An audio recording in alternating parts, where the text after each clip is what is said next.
Hi guys, welcome back to mini world channel. ನಾವಂತೂ ಕುಪ್ಪಂ ಜಾತ್ರೆಗೆ ಬಂದಿದ್ದೀವಿ. ನೋಡಿ, ಇಲ್ಲಿ ಗಂಗಮ್ಮ ದೇವರು ಎಷ್ಟು ರಿಯಲಿಸ್ಟಿಕ್ ಆಗಿ ಕಾಣಿಸ್ತಾ ಇದ್ದಾರೆ. ಮತ್ತು ಮನೆಗೆ ಆಗಬೇಕು ಅನ್ನಿಸ್ತಾನೆ ಇದ್ದಿಲ್ಲ, ಅಷ್ಟು ಚೆನ್ನಾಗಿತ್ತು. ಮತ್ತು ಮನೆಗೆ ರಿಟರ್ನ್ ಆಗಿಬಿಟ್ಟು ಇಲ್ಲಿ ಬಿರಿಯಾನಿ, ಮಟನ್ ಸಾರು, ರೈಸ್ ಎಲ್ಲ ಮಾಡಿದ್ರು. ಅದನ್ನೆಲ್ಲ ತಿನ್ಕೊಂಡು ಡ್ಯಾನ್ಸ್ ಆಡಿ, ಮತ್ತು ಇಲ್ಲಿ ತುಂಬ ಜನ ಏನಂದರೆ ರೋಡಲ್ಲೇ ಹೋಗ್ತಾ ಇದ್ರು. ಆ ವಿಡಿಯೋ ಎಲ್ಲ ಪೋಸ್ಟ್ ಮಾಡೋಕ್ಕಾಗಿಲ್ಲ.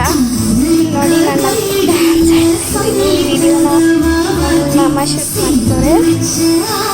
ಡ್ಯಾನ್ಸ್ ಆಗ್ತಾಯಿದ್ವಿ, ಮಾವಾದಿ ಸಾಂಗ್ ಆಗ್ತಾಯಿದ್ವಿ. ನಮ್ಮ ರಿಲೇಷನ್ಸ್ ಎಲ್ಲರೂ ಹೋಗಿದ್ವಿ, ಅಲ್ಲಿಗೆ ಎಂಜಾಯ್ ಮಾಡಿದ್ವಿ. ಚೆನ್ನಾಗಿ ಕೂಡ ಇತ್ತು. ಅಲ್ಲಿ ಮತ್ತೆ ಮನೆಗೆ ಬೆಂಗಳೂರಿಂದ. Okay, bye guys, see you in next vlog. Please ನಮ್ಮ ಚಾನಲ್ನ ಲೈಕ್, ಶೇರ್ ಆ್ಯಂಡ್ ಸಬ್ಸ್ಕ್ರೈಬ್ ಮಾಡ್ಕೊಳ್ಳಿ.